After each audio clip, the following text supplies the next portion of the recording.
time. Today I'm going to read Dirk Bones and the Mystery of the Missing Books.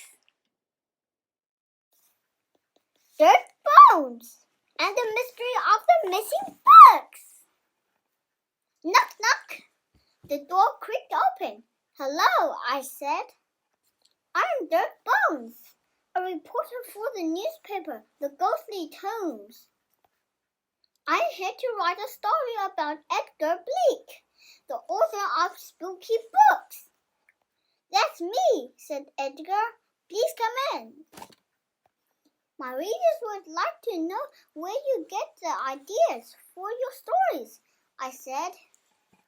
The town of Ghostly is very spooky, said Edgar. It gives me a lot to write about. Do you have a new book? I asked. Yes, said Edgar. Let me show it to you.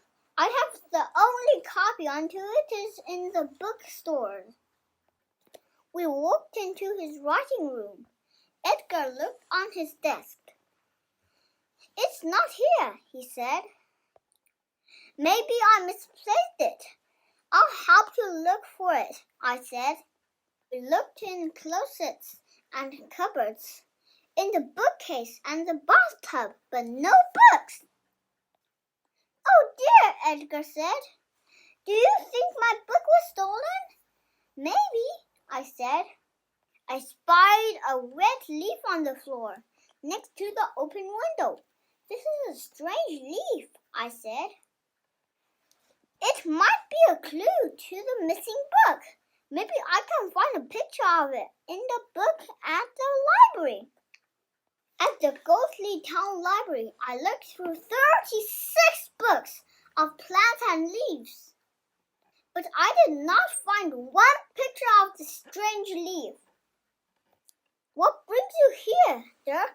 Said Miss Elsa, the librarian.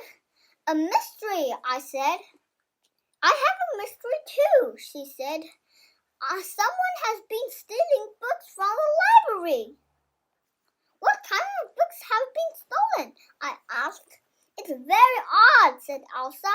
Only books by Edgar Bleak. Mr. Bleak has a book missing from his house tonight, I said. Could someone have taken all the books? I also found this, Elsa said.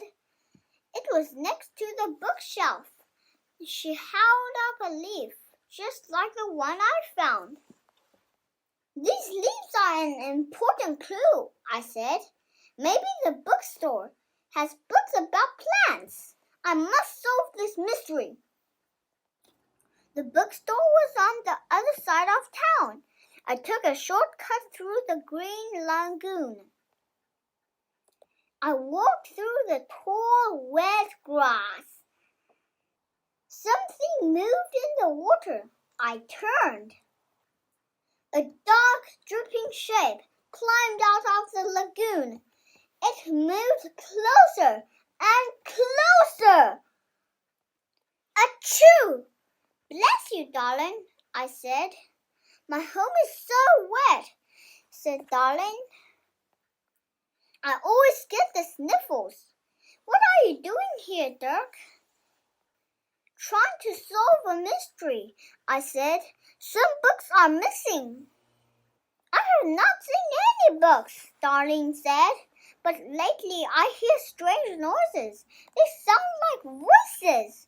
Have you ever seen a leaf like this? I asked. But Darling did not answer. Yikes! She cries.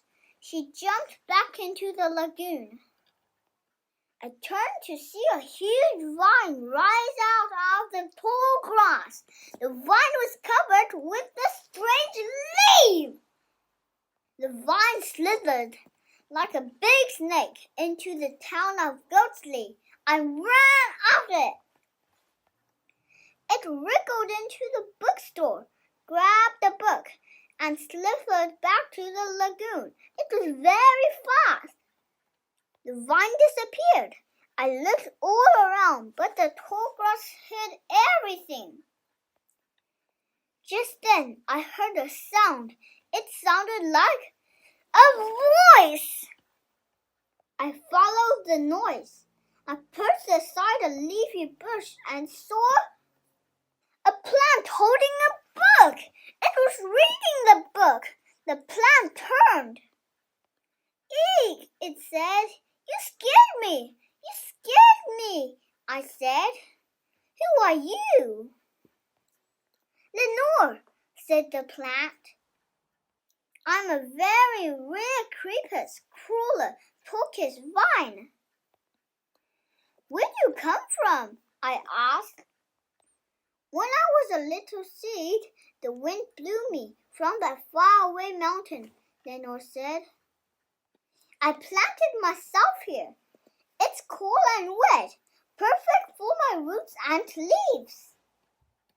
Why are you stealing books from Edgar Bleak? I asked. I just borrowed them, said Lenore. I promised to give them back after I read them to my children. Mr. Bleak is their favorite author. Your children? I asked. I looked down. 5 little flowers popped up. We love spooky stories, they said. This gives me an idea for my story. For my newspaper, I said. The next day, the front page read, Reporters gets library cards for plant. Now my kids will always have spooky stories, said Lenore. The library is the best place for budding readers, said Edgar.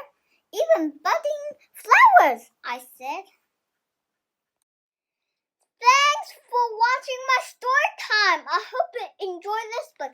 Bye-bye. See you tomorrow.